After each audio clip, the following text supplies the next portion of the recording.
It's the end of the day, and that familiar feeling of guilt is setting in. Another 24 hours gone. Another day where your grand ambitions were replaced by, well, anything else. You have a crystal clear vision for your life. You can practically taste the success, but when it's time to actually take the first step, an invisible wall goes up. You tell yourself, tomorrow is the day, but tomorrow becomes today, and the cycle repeats. If you feel like you have a powerful engine, but your foot is stuck on the brake, you're not alone.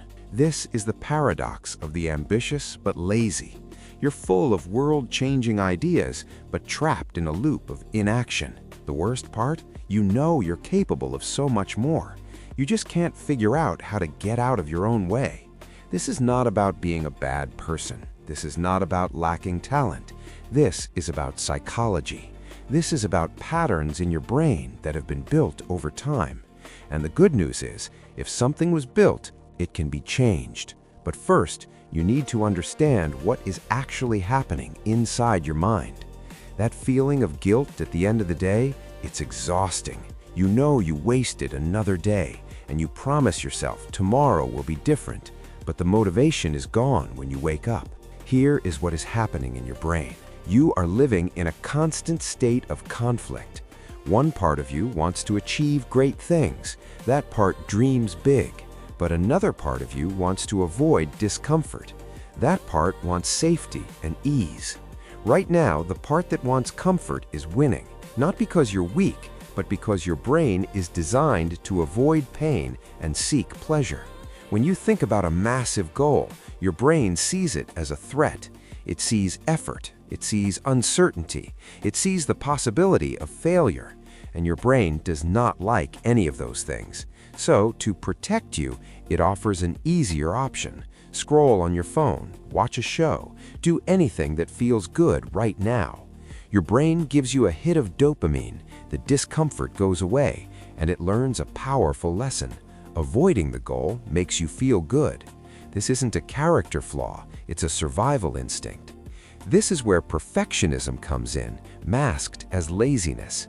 Your vision is so clear that any start that isn't perfect feels like a failure before it even begins. So you tell yourself you'll start when you have the perfect plan or when the right time comes, but it never does. This isn't a sign of low standards, it's a fear of not meeting your own high standards. You're not avoiding the work, you're avoiding the emotional discomfort that comes with it.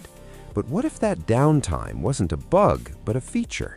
Society tells you to hustle, to always be on.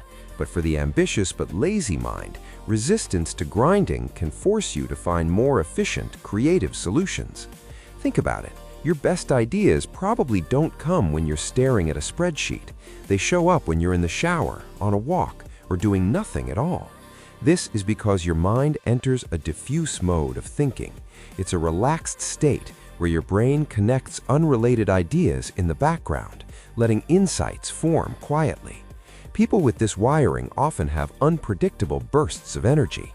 You might do nothing all day, then have a moment of pure brilliance at midnight. This isn't inconsistency, it's a creative rhythm. You're not designed for a rigid 9-to-5 productivity system. You might be designed to let the unconscious do the heavy lifting. But here is the key. You have to learn the difference between anxious avoidance and productive, idea-forming rest. One is running away from the work. The other is giving your brain the space it needs to solve the problem for you. So how do you actually break this cycle? You don't need more motivation. Motivation is a feeling, and feelings come and go. You need a system. First, start small. Seriously. The goal is to make starting so easy your brain doesn't see it as a threat. This is often called the 2-minute rule. Instead of write a book, the goal is write one sentence. Instead of go to the gym, it's put on your running shoes. A task that takes less than 2 minutes bypasses the brain's alarm system. The goal isn't to finish, it's to start. Momentum is the objective. Second, break your massive goals into tiny steps. A huge project is overwhelming, but a small, specific task is doable. Don't just have a goal like start a business. Ask yourself, what is the absolute smallest next step? Maybe it's registering a domain name, Completing these tiny tasks gives you a small dopamine hit, which starts to retrain your brain to connect effort with reward, not fear. Third, design your environment for success. Willpower is a finite resource, so don't rely on it. If your phone is the biggest distraction, put it in another room. If your workspace is cluttered, you'll feel scattered. Create an environment where the path of least resistance leads to what you should be doing. Make it harder to be distracted than to focus. This conflict in your head isn't a life sentence. It's a sign that you have big ideas and a brain that's trying to protect you. But now you have the tools to work with your brain, not against it. What's one small 2-minute action you can take toward your biggest goal right after this? Close this page and do that one thing. Remember, you are not broken. You are not lazy. You just need to understand how you work. Start small, start now, and keep going.